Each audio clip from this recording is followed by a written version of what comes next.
7.2, consideration of review and reconsideration of urgency ordinance number 3108, requiring all persons, regardless of COVID-19 vaccination status, wear face coverings in county facilities. And this was brought forward by Supervisor Sabatier. Didn't know if you wanted to open up with this or? Yeah. So as most of us should know, today the state has rolled back on their masking mandate. Those who are vaccinated are able to make the choice to not wear a facial covering, and those who are unvaccinated are still being requested to wear a facial covering. We had created a criteria for when, and so we have our own mandate specifically for our public facilities. I do want to kind of use the earlier public comment that said about our mandates. That is the only mandate that we currently have from Lake County. Everything else is coming from the state. And again, it only covers Lake County public facilities. This does not cover any other jurisdiction. We have a criteria that if it falls below 3.9 cases per 100,000 and testing positivity rate falls below 4.9%, that at that point we would have the discussion to take that back. I wanted to have the discussion, one, because the state is changing things, wanted to make sure and be clear on where we are and what we're doing, but also two, I wanted to make the argument that again, and I made the same argument before, and I'm going to provide some data to show, the criteria that we used was a criteria that was taken away entirely on June 15th of 2021. I believe that was the correct date. And it was the blueprint that had been created. During that time, that blueprint is when we saw a surge that definitely had some large impacts on our community. Then Delta came in. This was created, this blueprint, prior to vaccination and prior to Omicron. And I'm going to show you some data that, in my opinion, provides information to show that this criteria is way too restrictive for what Omicron really has been through our community. So I'm going to share my screen. Provide some data. And all of this data comes from CDPH. If you go to the state dashboard and look up Lake County and then click on data, it's a link underneath that where it shows all the information for the county. And then you can get all the raw data that they have. You type in the search lake, it'll break it down to just lake, and then you can click download. And that's exactly where I got all of this information. As you can see, this information is, if I can move it, is all on the left-hand side. I got all the cases, I got all of the deaths, and then did the 7-day average to match it up so that I can recreate the graphs that we've been seeing on our website here. And what I did on this is I decided to look at what are our surges that we've been experiencing. And so our surge 1, which, to be honest with you, I don't even know what it was called at that point other than just COVID. We saw that happening in November of 2020. And the way that I decided what a surge was when it exceeded 10 per 100,000 cases. I had to create some sort of criteria as to what a surge was actually defined as. And so it lasted 107 days, had 2,369 cases, 35 deaths. And here's the breakdown of the daily cases average, the daily deaths average, and the death rate being 35 divided by the number of cases that we knew of, and when it peaked, which was 63 days. Currently, we're on our 50th day of our surge for Omicron, so we haven't even gone through all the way to the peak of the first surge. And as you can see already, here we have half the number of deaths per day, but yet 3 times the number of cases, and the death rate from 1.5%, which is definitely not a good death rate, to 0.23%. The flu is 0.1%. There's about 6 million people that get the flu and 60,000 people that perish from the flu, giving about approximately 0.1% death rate. So this has definitely decreased a whole lot. And our peak, as far as the number of the average cases per 7 days was in 30 days. So we've already hit the peak. We've been seeing it was a steep incline, and now it's a steep decline, as you can see in this graph here. And so you can see all three surges being highlighted on the graph. Again, it looks exactly the same as the graph you would see on our COVID-19 data that our public health puts up on their page. But I wanted to kind of be able to look at in a different way. And so what I did is I, again, grabbed the surge area and looked at the deaths as well. And you can see that during this 7-day death average that occurred during the first surge, that we had a huge peak in deaths. During the second surge, we had a very long, Delta really hurt. Delta was much worse for us than any of the three. And then here for Omicron, it's been very low. Again, all deaths matter. It is very personal for those that are connected, whether it's of family, whether it's friends, whether it's coworkers. I'm looking really at the data in order to really apply what are we doing about this and how does this impact us. And so again, in looking at the difference, the first surge was approximately 1.48% death rate. The second surge was approximately 1.45. We are looking at a 0.23% death rate based on the number that we have. Now, there is a caveat for Omicron is that the surge is not yet completed. We haven't dropped back below 10 cases per 100,000. So there is definitely some incomplete data to go with that. But that is the data thus far. And because the surge is not over, I decided to do some comparables. So that let's look at what the first 46 days, actually that should say the first 50 days, of each of the surges looked like. And again, we have 0.89% death rate, 0.95% death rate, and then 0.23% death rate on Omicron. Again, looking at the cases, it's almost double the number of cases, but yet a whole lot lower of a death rate. If we want to look at it another way, let's normalize that so that we just look at what would the whole entire surge look like if it was 50 days. And again, you still end up with the same death rate. And you end up with less deaths and less cases overall, but you still end up with the same death rate when you normalize it by looking at the statistics of it.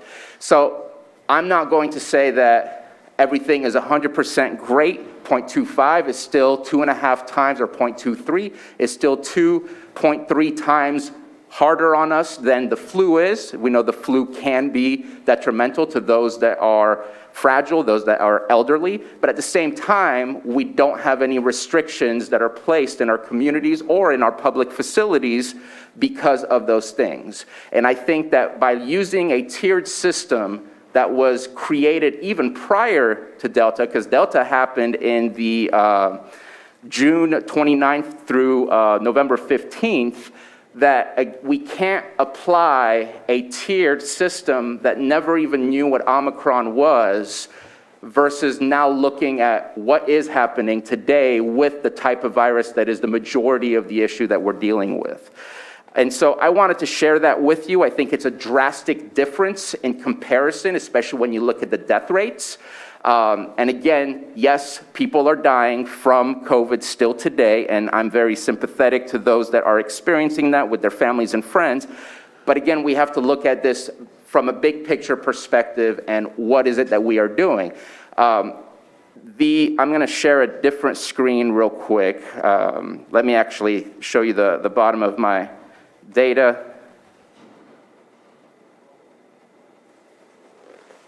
And so at the bottom of the data, you'll see that right now, as of today, based on all the information that we've received, we are currently at 44.43 cases per 100,000, okay? And at 0 deaths on a 7-day average. And if I stop sharing and reshare my screen, let's not do that quite yet. Let's make sure I'm looking at the right thing. There we go.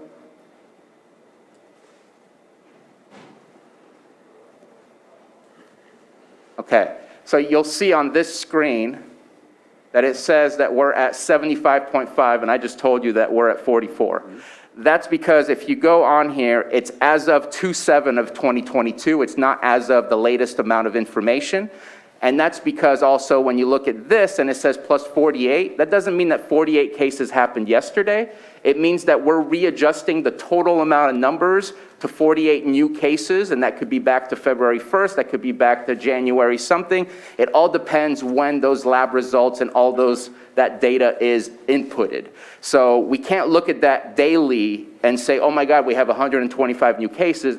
It changes the entirety of some week or some days, not just one single day. And so this is data that's a bit behind. There will be new data as it's introducing. But again, you can see we are absolutely falling when it comes to our 7-day, and my mouse isn't quite following because I got something in front of my screen. But right here, you can see that we are absolutely decreasing at a fast rate.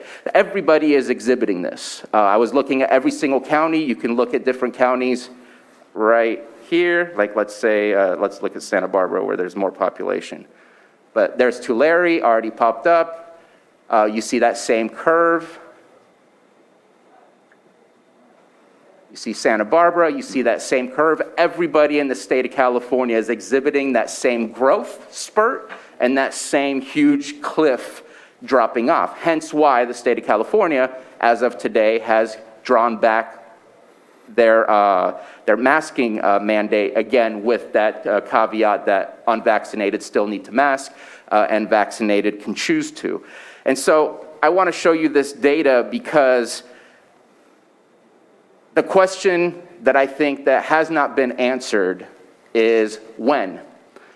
When is the death rate acceptable enough to say that, because we didn't do any of these things for the flu. And right now we're at 0.25% or lower. And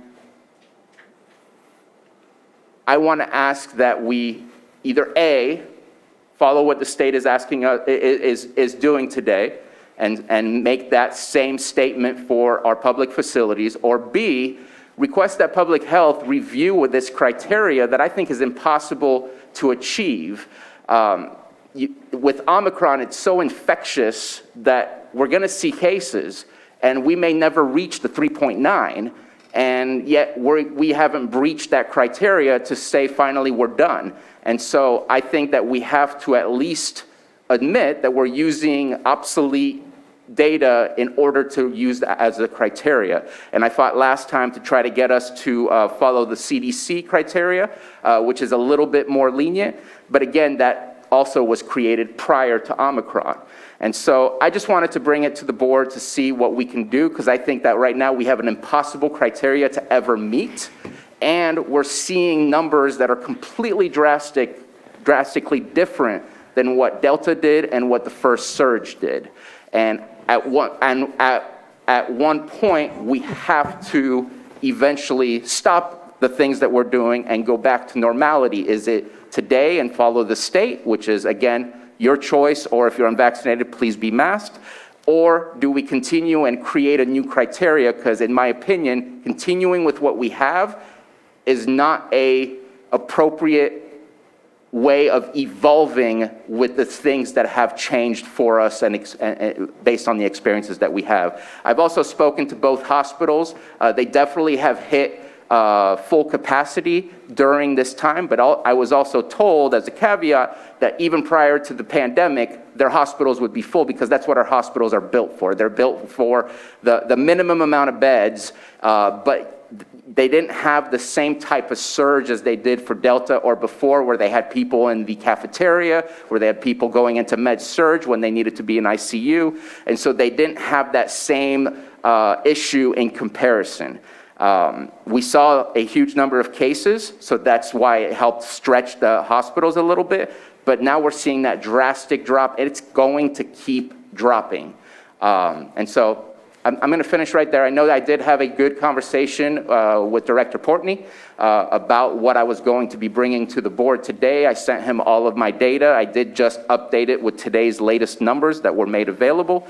And I know that he shared interest in reviewing, if the board does so, in directing him to review the criteria to make sure that it makes public health sense with the new terms of what Omicron has been shown to do. And so I'll leave it there with, that was my presentation. Thank you for that, Supervisor Sabatier, for all the numbers and for putting it out there so that we have a lot of data to compare to, if that makes sense. Vice Chair Scott, you have something to say. Go ahead. I'm all for getting back to normal, but I don't think this is the time right now. I think my concern is if we still have employees that test positive for COVID, they're out of the workforce. And my concern would be that it goes around an office and then that whole office has to close, and then we cannot provide the services that we need to the public because we have sick employees. Honestly, I think California, with now asking for the ones that are not vaccinated to continue wearing masks, I think it's going to be a free-for-all, and the masks are going to come off across the board, just like we saw back June 15th, where we know we have a very low vaccinated rate, but when June 15th came, nobody was wearing masks anymore. And I would almost have to say those that you did see wearing masks were probably vaccinated because they wanted to protect themselves and their family. So at this point right now, I don't see masks being that big of a deal. I think we need to be protecting our employees, making sure we can provide services, and we may need to go back and look at our matrix and see how we can change those, but I don't think it's time for the masks to come off. Thank you, Vice Chair Scott. Supervisor Pyska, you have your hand up. I think this has always been an issue about productivity and making sure that we can keep our doors open and keep our staff in place. And we have had big segments of departments being sent home and sick and recovering and quarantined, and that's stopped a lot of our work dead in the tracks.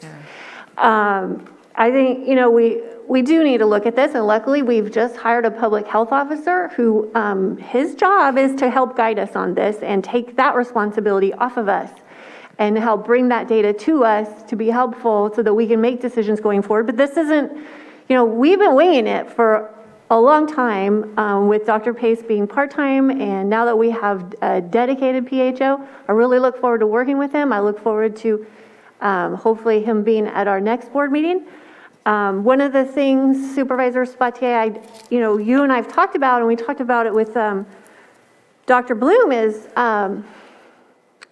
when you have a percentage, and I don't know exactly what it is currently today in our hospitals, a certain diagnosis taking up, say, 30% of your beds, that's too high.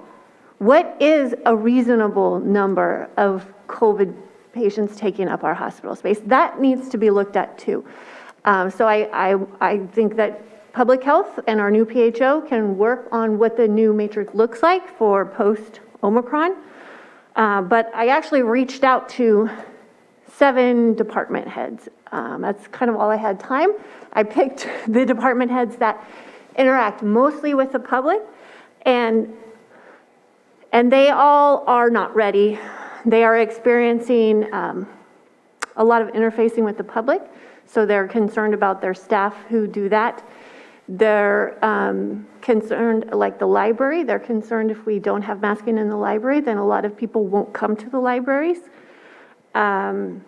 We do have one of our departments that's been hit very hard in the last 2 months, still has employees testing positive and really fears that without masking, then they're going to have more COVID spread within their department.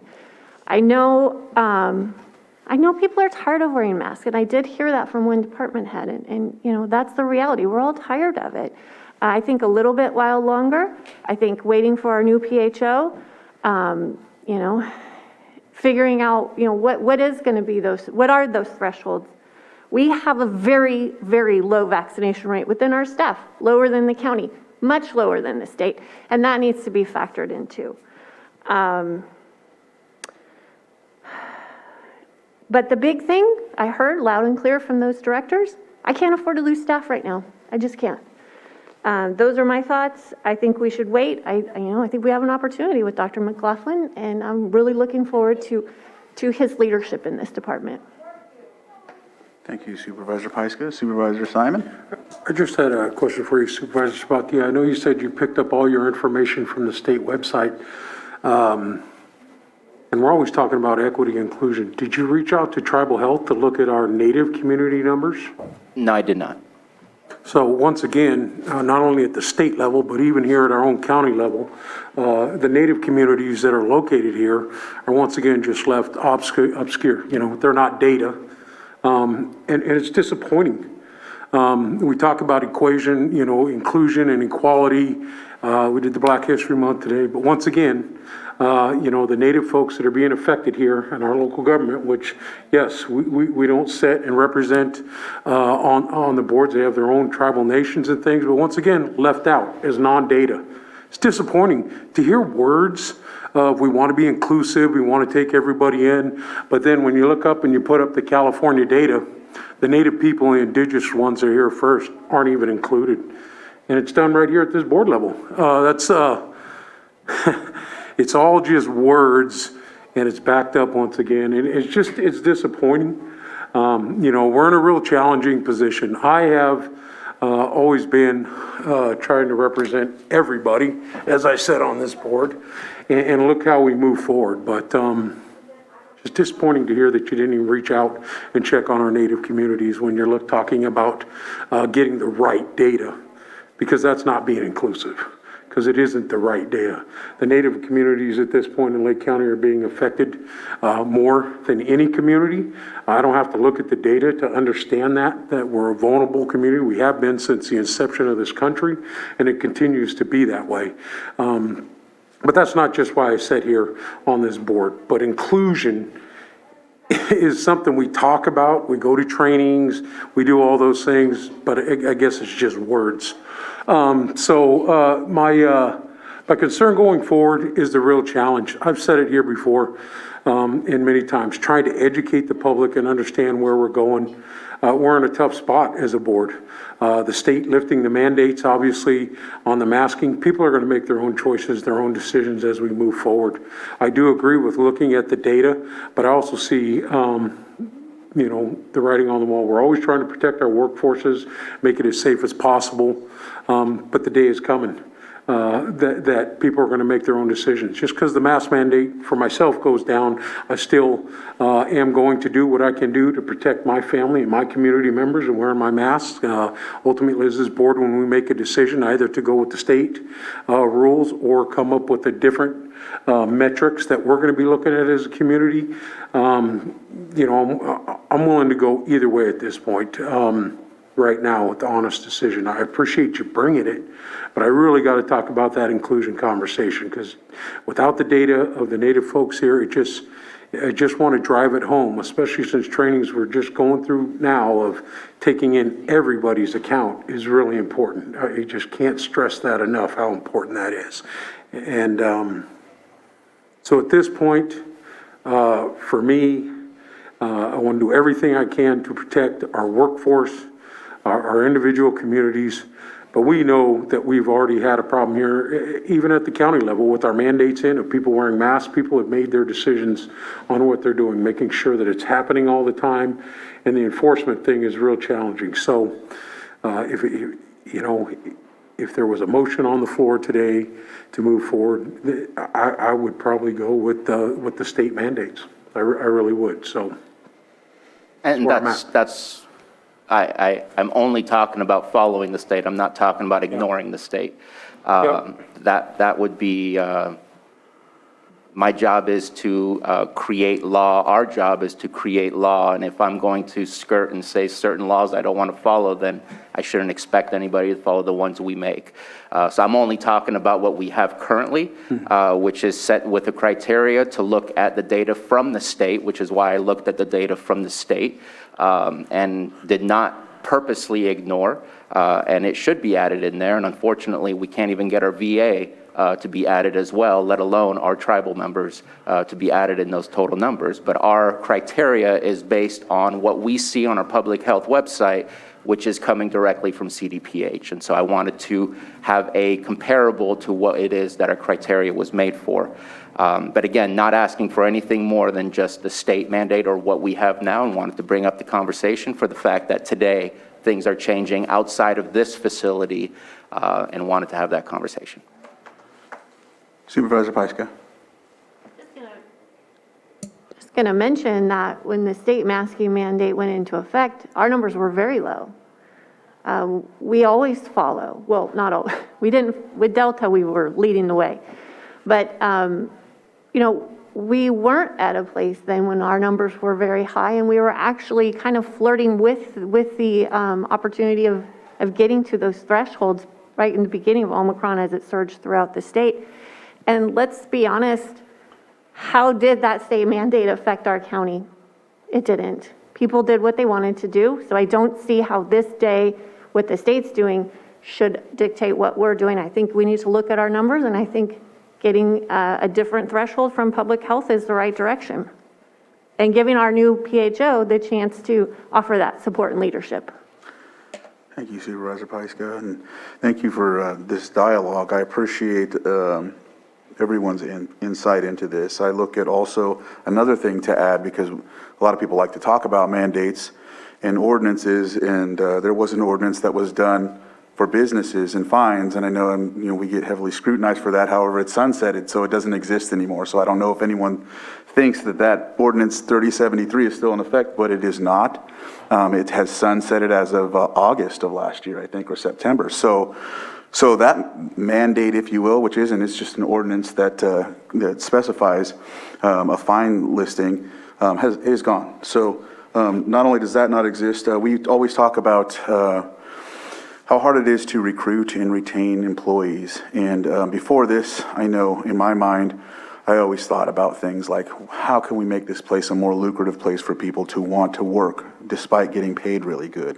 One of the things that this whole pandemic has brought to us is working from home. That in some instances helps people that have children, that have limitations. Some people that have the freedom to not want to get sick. And then we also as a board during times specific to this pandemic have desired our employees to come back to work, putting us in a position to kind of almost contradict what we wanted to do. And so I think when we discuss further, we need to really look at how, not only with the pandemic in mind, but also how we're going to ensure that we keep people here and we provide a safe place for people to work. Because if we do go with the mandate, or not a mandate, if we go with the state's directives, there's still going to be people that say, I don't want to get sick. They could wear masks, but what if they don't want to be enclosed in a room with someone they know is not vaccinated and is not careful and doesn't care? That's also us putting them, or them putting themselves, or however you want to label it, in a position to become sick. So those are just some things I think of. I also think of if we decide to keep an order in place for our workplace or county buildings, if the state lifts and we keep one going, if we will allow a man about a gate to come to us and sue us, I'm sure there's going to be people that are going to come to us about this mask mandate. So I know Anita's looking at me because I'm bringing up something else, but I'm just giving you an example of if we keep this in place and the state lifts, what's going to take place. So, Vice Chair. I guess my question would be, after today, the state mandate's lifting, the courts are still going to be requiring masking, correct? So we're still going to have the fourth floor mandating masking. So I think we need to be also looking at that. How is security going to be deciphering if you're going to a county building, going to the courts, where you're actually going when we're talking about this building that we're in? Right. Thank you. That helps my question. So I checked with the courts yesterday, and the court executive officer told me that they still plan to require masking in the court facilities for the time being, she said. Okay. And just to remind all of us that on June 15th, when the masking was taken away last time, the courts also still remained with masks. So it's something that they had to deal with once before, and I'm sure that if it was approved to move along to go with the state, that it would be possible to figure it out.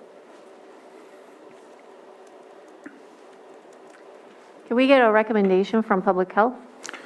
Yes, Jonathan, he's right there. There we go. Jonathan, if you'd like to join the conversation, we look forward to any type of insight you would have. Yeah, very fruitful conversation. And, I think that we're not alone in our ambition to seek understanding. It seems like oftentimes when we're dealing with the federal and state expectations, it takes a little bit of time to get to us. But actually, I will say that it's going to be beneficial to ensure that, the best practices that we put in place for our county and workforce is going to set a positive example for the health outcome of the greater county. People are looking at the health department and, the Board of Supervisors for leadership, which they continue to provide.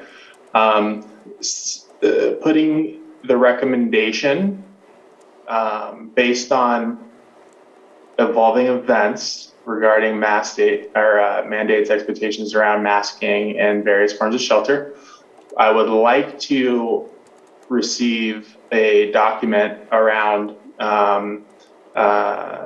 desired expectations moving forward from the Board of Supervisors for the Department of Health to be able to consider to ensure that it is in line with the California Department of Health and Center of Disease Control expectations, so that we are ensuring our standing certification for our public health department and for the county's population health.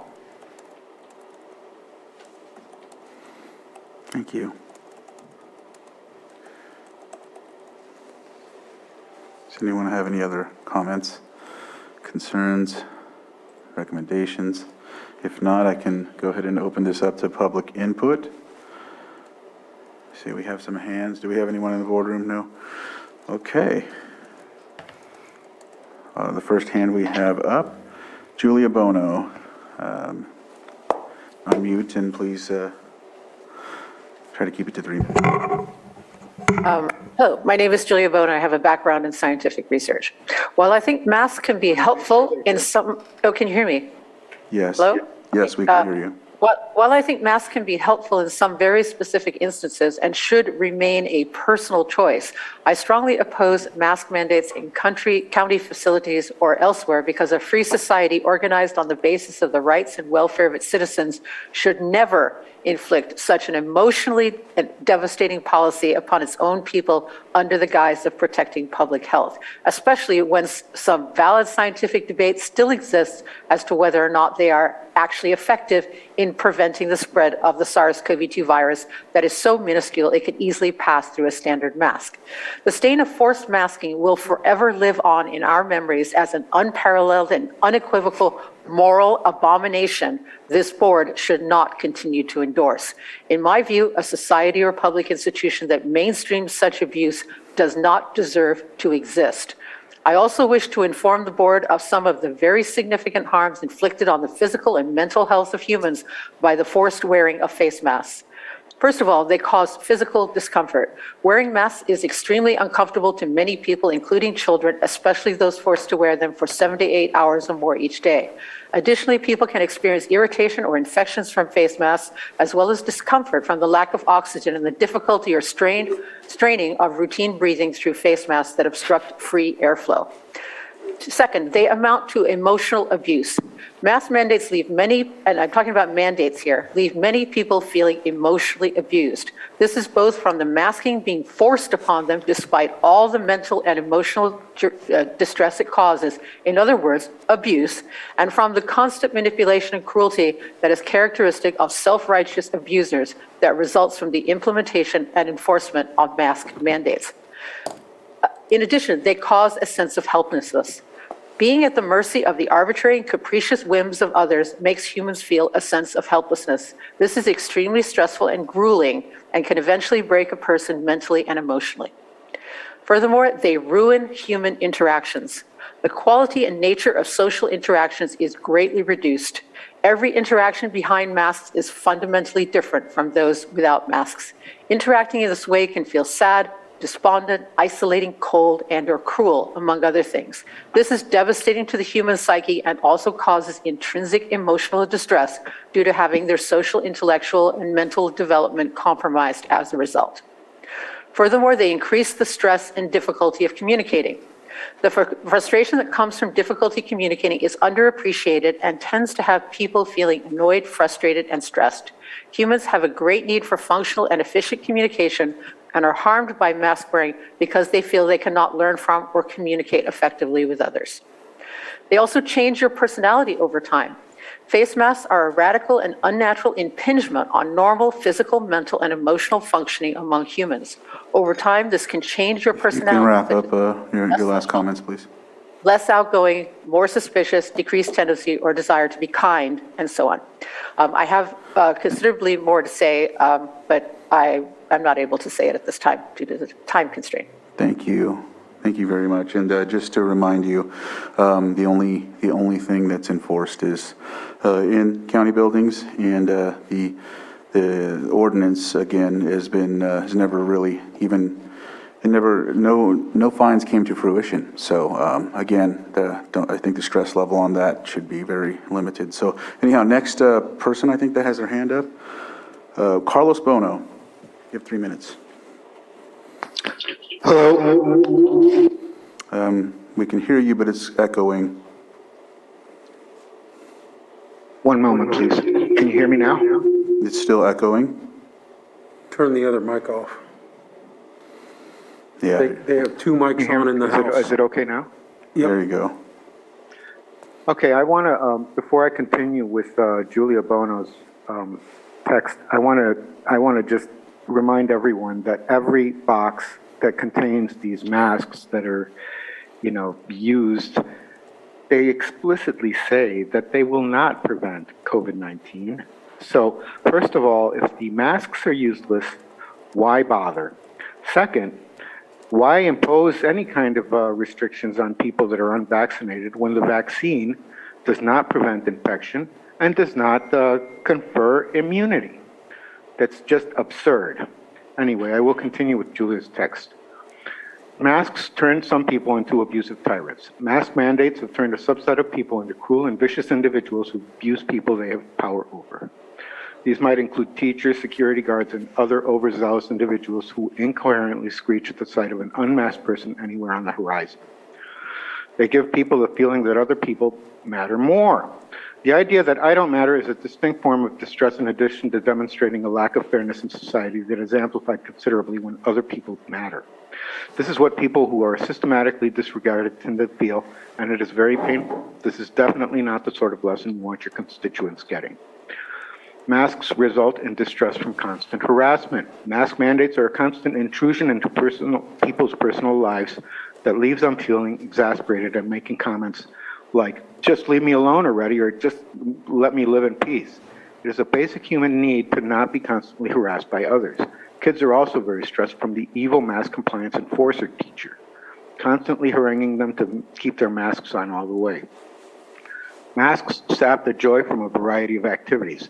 Being forced to wear a stifling mask and not being able to show or see facial expressions of other humans has a tendency to reduce the enjoyment that people derive from various social activities.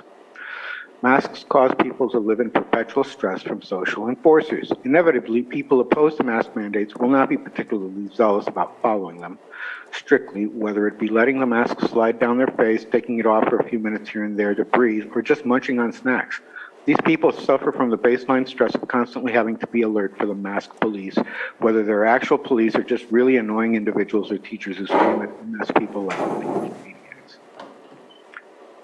Masks cause the trauma of public humiliation. Mask police are often extremely zealous despite a lack of any overwhelming scientific basis for the efficacy of masks against the spread of a minuscule virus that can easily penetrate them. A person who won't or can't adhere to the inhumane mask requirements getting dressed down in public is now sadly a common occurrence. Public humiliation can be a traumatic experience, especially for little children who can internalize very negative ideas about themselves as a result. Anyway, this is You Carlos can wrap Bono. up Thank you very your much. comments. Your 3 minutes is expired. Okay, thank you. It looks like nobody else in the Zoom room has comments, so I'll close the Zoom room. And it looks like, do we have somebody from, yes, if you can come to the microphone and state your name, and I'll give you 3 minutes. Hi, Michael Green. I don't know which hat I'm wearing today, but I did want to raise, I appreciate the comments. I think it's one thing to just follow the state mandate. It's also another thing to ask if the state mandate makes sense. The idea that they're flipping the switch and saying unvaccinated people are still required to wear masks indoors and having any faith that that's actually going to happen is to ignore the reality that we've been living with for the last 2 years. I, for one, do not personally believe that the state policy makes sense. I'm not in any big rush to follow it. I know we're going to change at some point, and there is some need to change our masking policy. For the county work sites in particular, I say now is not that time. Having said that, I do know somewhere between 2 years ago and what we call normal and where we're at now, we need to carve some new ground. And I think the state is just plowing ahead toward flipping a switch and going back to whatever we were before and calling that normal. I think there's a new normal that we have not explored. And the ask I'm suggesting today is, knowing that COVID's going to be moving into this endemic phase from the pandemic phase, knowing that it's still going to cause risks in our county workplaces and in our schools, what can we do to be proactive, not wait for the latest, greatest state wisdom or the CDC wisdom? How can we be proactive instead of reactive? And my suggestion is to take a look where we're at with our COVID-19 policy, which right now is an add-on to our injury and illness prevention program, and explore whether we can have a follow-up to that, what would be an aerosol transmissible disease policy that would basically be a complement to the COVID-19 emergency protocols while they're in effect, but would eventually replace that. And the reason I'm suggesting that is I'm not ready to take my mask off, and I know a lot of people are not. And whether it's cold or flu season or a more serious disease like COVID, how do we protect people in the workplace? We can enshrine in a permanent policy many of these very common sense things that happen. Maybe we won't mandate masks, but I want the right to wear a mask voluntarily in the workplace. Social distancing, physical distancing in the workplaces. Increased ventilation. Many of the things in our emergency protocols are very doable, very practical, are not onerous in any way. And if we put it on ourselves to draft a permanent ATD policy that would keep all of our workers safe from aerosol transmissible diseases, we can get ahead of the CDC, we can get ahead of the state and say, we know where we want to go. We have a kinder, gentler, permanent policy that is going to address the spread of aerosol transmissible diseases. Maybe it would take an ad hoc committee, something like that. But I think we have enough power in the county to address that. Thank you. Thank you, Mr. Green. I appreciate it. Supervisor Pyska? I believe that CAO Hutchinson reached out to some other counties and did some research on what other counties are doing. And, Yes, that's correct. Let me close public input while, yeah, that's okay, but I'm closing public input, so go ahead, CEO Hutchinson. Go ahead. Okay. Yes, I participate in a web platform where other counties comment on what they're doing. And so a handful of counties were commenting on it late last week and early this week. And so just to give you a sampling, in Yolo County, they said that they have a vaccine mandate in place for all county employees. So it's really a non-issue with the state lifting the order because all of their employees are vaccinated, so they don't have to mask. They said for the public, they asked the public to sign a self-attestation form to certify that they are vaccinated, and if they do so, then they're allowed to enter without a mask. Monterey County is basically in the same situation as we are with our, what they have in place is an ordinance in county facilities only. Orange County has most of their workforce remote. They, so it's not an issue for a lot of employees. They said that they are on a they're in the remaining 10 months of a pilot project where their employees are largely remote. And so as far as the public is concerned, they do have the public sign a self-attestation form regarding their vaccination status.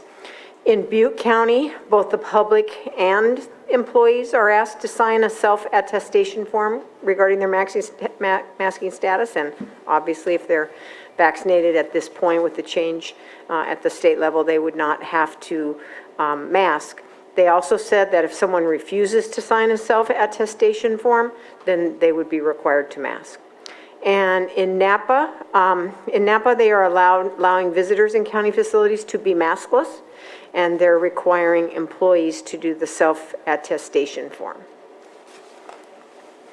But Mendocino County is staying with their countywide mandate, is that correct?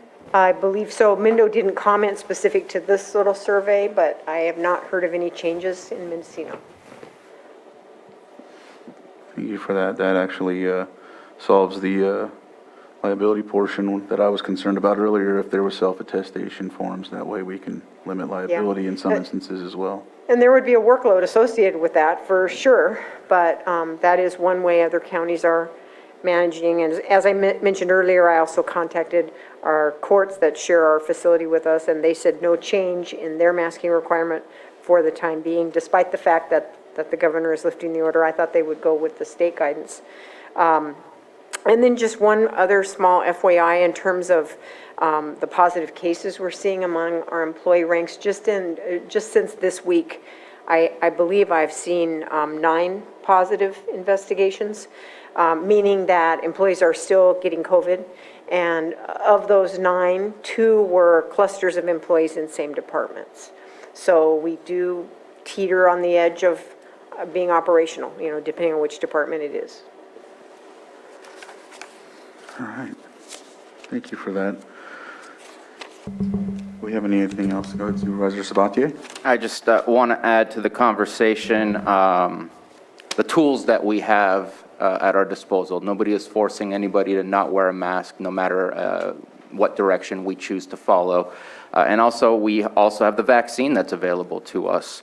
I'm looking again at the same data at the state of California, where out of all of the cases that we had just in the month of January, 1.7 million cases, 14.5% of those were boosted, 43% were vaccinated, 42.5% were not vaccinated. It changes as we move on to hospitalizations, where 9.8% of hospitalizations were boosted, 32.6% were vaccinated, and 57.6% were unvaccinated.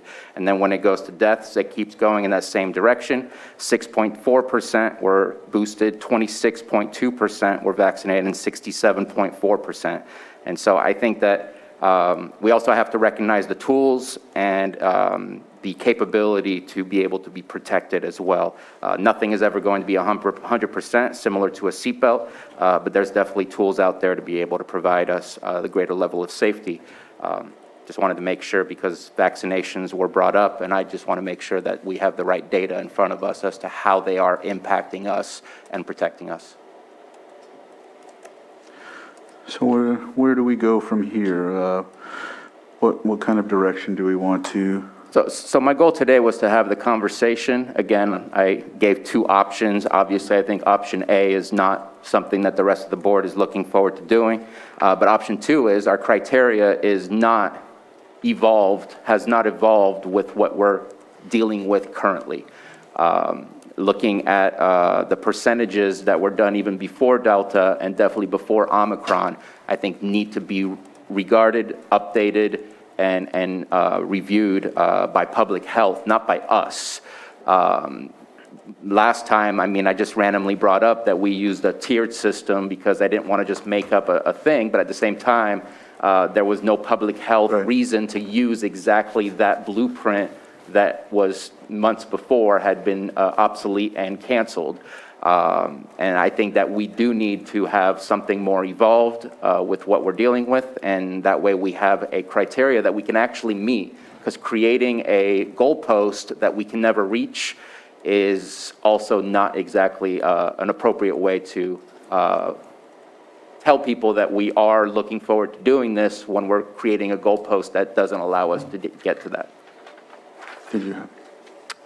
Yeah, and we now have a really solid public health team that can help us get through this and help us develop that criteria. Supervisor Simon? And I definitely would agree, looking at that matrix. You know, the one thing that has always bothered me about the state is per 100,000, and we know, I'd like that number adjusted to the, you know, the 67,000 or so that we have in the county. So when you're talking about getting it to accuracy and making sure those goalposts meet our needs here in the county, I think that's definitely critical to do, because that 100,000, that doesn't make any sense for us, because we don't even have that many people here in the county. So, you know, small things like that, I definitely agree, and we are moving there, because people do want to be able to make their own decisions. We want to judge that, and we don't want to just come to a decision where, just like the state did, oh, just today we're going to do it. We want to look at that data, because going down the road, knock on wood, it doesn't happen again, but we need to be prepared if it does, so. And I'm glad that you brought that up, because the state is actually using the wrong numbers. They're still using our 2010 census numbers for population and not our 2020. That wasn't finalized until about 2021, but if you look at the state data, the raw data, it's using 64,000 and some odd number of people, and we know that we're at 68,000 and some odd number of people, which means that our per 100,000 cases are elevated by 3 or 4 points, which can make a difference when we're looking at 3.9, right? So it looks like we would like to allow public health to delve into this a little further before we make any type of recommendations or mandates or anything like that. Well, I mean, I don't even like that word, because we've never really tried to mandate anyone, really. But, yeah, I think we have a consensus to do that. And Director Portney, you have your hand up. Yeah, it'd be a true honor to collaborate on this and ensure the safest way. And I just want to express that, you know, as a health department, we want to ensure to the best of our ability, in partnership, the health and safety of the community at large, to ensure that the systems that are currently in place are supported. You know, whether that be hospitals, schools, jails, county, and even small business. You know, we have a lot of work to do, but, you know, as you indicated, we have a fearless health department and community leaders who are ready for the task. So we look forward to working with you to find valuable solutions so we can move forward. Thank you. All right.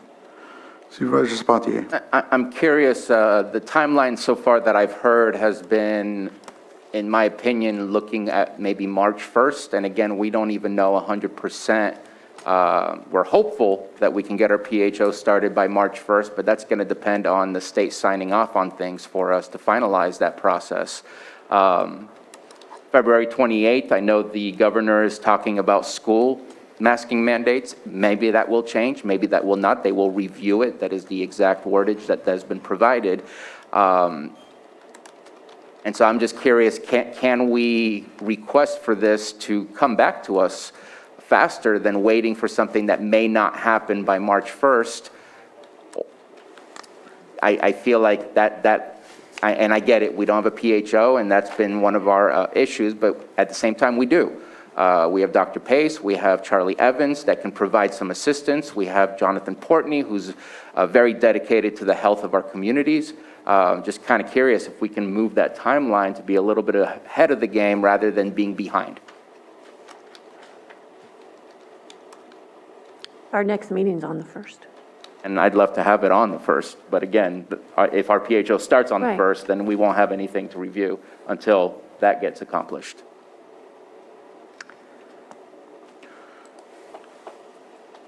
I really think we need a PHO to help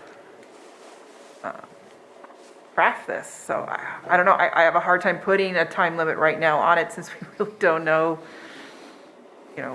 what our timeline looks in the future. Just ASAP, as soon as we get all the players in place. If it has to go to the second meeting in March, I'm fine with that too. I mean, there is urgency on this, but we have also waited so long to have a PHO. I think making any decisions and building this out without him, it was counterproductive. I agree. And does that mean that, Dr. Pace is our PHO, and it's not like he has to draft it, he just has to review it to make sure that it has public health support, but on paper, we still have a PHO. Yeah, well, they can continue to work on it. I think we're giving the direction right now to start working on it. And we have most of the players and most of the pieces in place.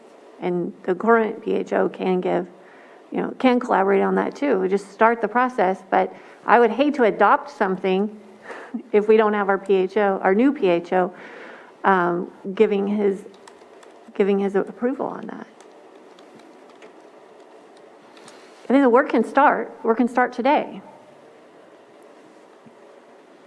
Dr. Pace is also working full-time at it's a total of full-time at a couple of different locations. Prior to recently, he did have 1 day a week he was dedicating to Lake County Public Health. He no longer has that 1 day a week, so I honestly don't know how much availability he has, although he is helping us meet the technical requirement of having a public health officer. And Dr. Evans, is he still with us, or? Very part-time. Dr. Evans also works full-time in an emergency room setting, and so more limited than Gary Pace.